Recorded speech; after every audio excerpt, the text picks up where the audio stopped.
اس عورت کا آدمی ابن زیاد کا آدمی تھا، اس نے خبر دے دی مسلم بن عقیل ہمارے گھر میں ہے۔ ابن زیاد نے فوج بھیج دی اور اس بڑھیا کا گھر گھیر لیا اور چاہا کہ مسلم بن عقیل کو گرفتار کر لیں۔ حضرت مسلم بن عقیل کو پتہ چلا تو آپ تلوار لے کر ابن زیاد کے لشکر پر تنہا جھپٹے، جیسے شیر بکریوں کے اوپر جھپٹ پڑتا ہے۔ آپ کے حملے سے ان کے دل دہل گئے اور بہت سے آدمی زخمی ہو گئے اور بہت سے مارے بھی گئے، اور پھر ان ظالموں نے در و دیوار پر چڑھ کر پتھر برسانے شروع کر دیے، جس سے حضرت مسلم بن عقیل رضی اللہ تعالیٰ عنہ کا جسم خستہ ہو گیا اور ایک پتھر آپ کی پیشانی پر لگا اور خون بہنے لگا۔ پھر آپ نے مکہ شریف کی جانب رخ کر کے کہا، اے میرے بھائی حسین، کیا آپ کو اپنے خستہ جگر بھائی کی فکر ہے؟ اس پر کیا گزری اور کوفے والوں نے کیا کیا افسوس کہ میرے حال کی خبر آپ تک کون پہنچائے اور کون آپ کو یہاں آنے سے روکے۔ اسی دوران ایک پتھر آ کر آپ کے ہونٹوں پر لگا اور خون جاری ہو گیا۔ آپ کی داڑھی مبارک رنگین ہو گئی اور آپ مجبور ہو کر ایک دیوار سے ٹیک لگا کر بیٹھ گئے کہ ایک نامرد نے آ کر تلوار آپ کے سر پر ماری، جس سے آپ کا اوپر کا ہونٹ کٹ گیا۔ آپ نے اسی حالت میں اسے جہنم پہنچا دیا۔ پھر آپ ایک مقام پر بیٹھ گئے اور دعا طلب کی، یا الہی میں پیاسا ہوں۔ پھر وہ بڑھیا آپ کے لیے پانی لے کر آئی، آپ کو دیا، آپ نے منہ سے لگایا، اس پانی میں خون مل گیا، آپ نے پھینک دیا۔ بڑھیا نے دوبارہ دیا، وہ بھی خون آلود ہو گیا۔ تیسری مرتبہ دیا تو آپ کے دانت مبارک اس میں گر پڑے۔ آپ نے فرمایا، خدا کو منظور ہی نہیں کہ میں پانی پیوں۔ تب تک کسی نے آپ کو پیچھے سے نیزہ مارا جو آپ کے پیٹھ سے پار ہو گیا۔ ظالموں نے پھر آپ کو پکڑ لیا، پھر آپ کو ابن زیاد کے پاس لے گئے۔ ابن زیاد بدنحال بہت بڑا جلاد تھا، اس نے حکم دیا، ان کو چھت پر لے جا کر قتل کر دو۔ ایک ظالم نے ابن بکیر آپ کا ہاتھ پکڑ کر چھت پر لے گیا۔ حضرت مسلم بن عقیل رضی اللہ تعالیٰ عنہ درود پڑھتے جاتے تھے۔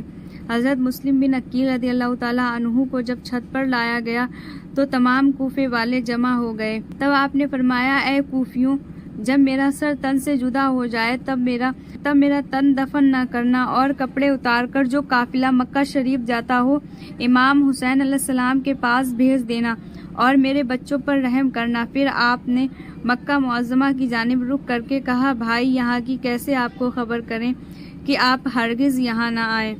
اتنے میں ظالم نے آپ کا سر مبارک تن سے جدا کر دیا۔ ان کوفے والوں نے دھوکہ دیا، محبت کے دعوے کرنے والے بدبخت یزید کے ڈر سے آل رسول صلی اللہ علیہ وآلہ وسلم کے خلاف ہو گئے اور اپنی زندگی میں جہنم نصیب کر لی۔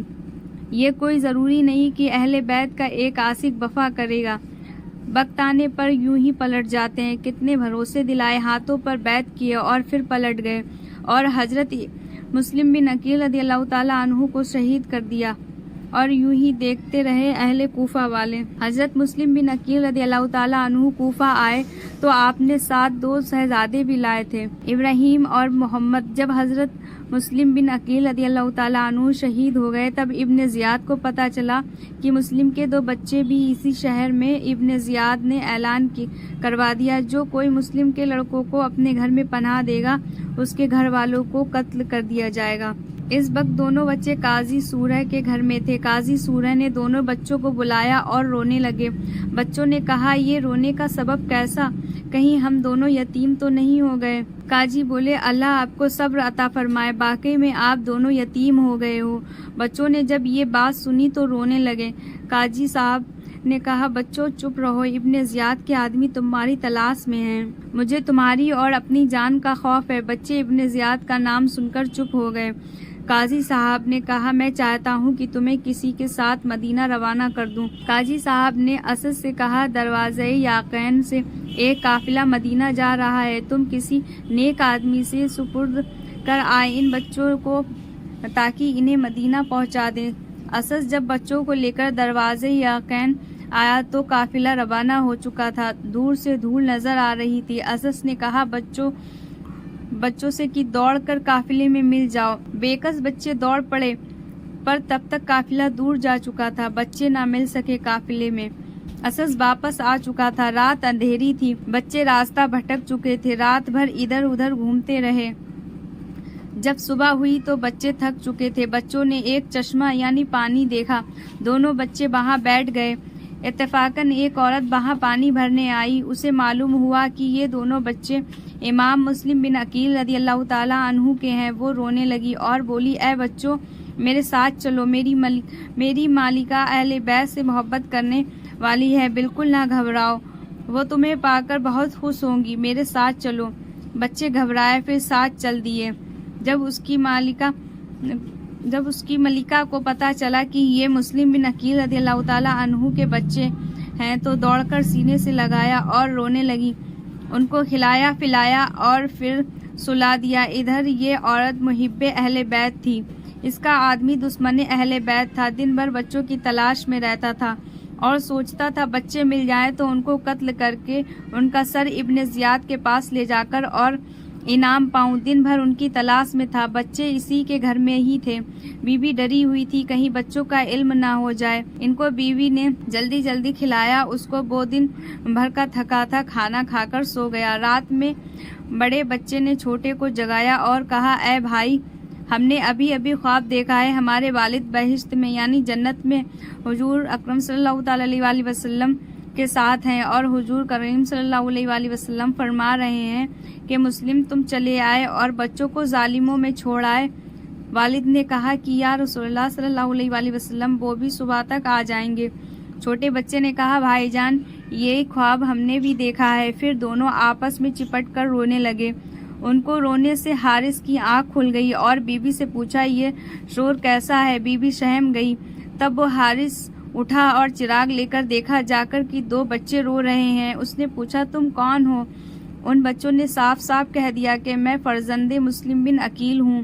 یہ سن کر ظالم خوش ہو گیا اور کہا، میں تو تمہاری ہی تلاش میں تھا۔ پھر یہ ظالم دونوں بچوں کو گھسیٹتے ہوئے باہر لایا۔ وہ بیوی روکتی رہی، پیروں پر سر رکھتی رہی، لیکن ظالم باز نہ آیا۔ اس ظالم نے تلوار لے کر فرات کی طرف چلا دی۔ بچوں کو لے کر جب منزل پر پہنچا تب بڑے بچے نے کہا، ہم یتیموں پر رحم کر، لیکن ظالموں نے ایک نہ سنی۔ بچے نے کہا، میں بڑا ہوں، چھوٹے کا لاشا نہیں دیکھ پاؤں گا، پہلے مجھے قتل کر۔ اس ظالم نے پہلے بڑے پھر چھوٹے بچے کو قتل کر دیا۔ اس ظالم نے ان بچوں کے سر قلم کر دیے اور سروں کو لے کر ابن زیاد کے پاس پہنچا۔ اس ظالم نے ابن زیاد نے ان نورانی اور ننھے سروں کو دیکھا اور پوچھا کہ یہ کن کے سر ہیں؟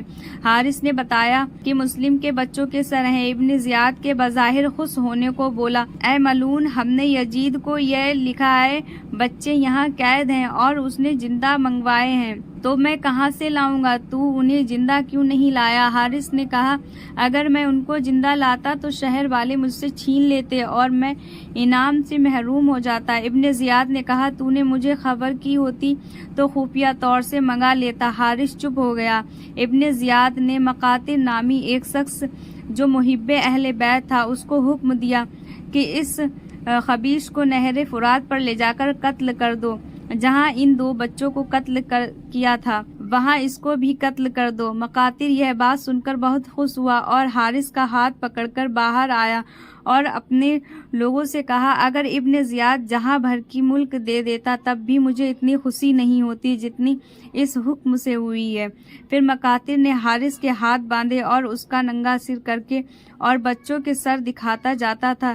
سب لوگ دیکھتے، روتے جاتے تھے اور نالت بھیجتے اس ملعون پر۔ حالانکہ مقاتل نے اس مقدس سروں کو پانی میں ڈال دیا تھا، قدرت الہی سے دونوں کے تن پانی کے اوپر آ کر سروں سے مل گئے تھے اور پھر واپس چلے گئے۔ پھر مقاتل نے ظالم حارث کو بہی قتل کر دیا اور اس کی لاش کو نہر فرات میں پھینک دیا۔ فرات نے قبول نہ کیا، باہر پھینک دیا۔ پھر اسے زمین میں دبایا، زمین نے بھی قبول نہ کیا، باہر پھینک دیا۔ آخر کار لکڑیاں جمع کر کے اسے جلا دیا گیا۔ حضرت مسلم بن عقیل رضی اللہ تعالیٰ عنہ کو جس روز کوفہ میں شہید کیا گیا، اسی روز حضرت امام حسین علیہ السلام مکہ شریف میں کوفہ کی طرف روانہ ہو گئے تھے۔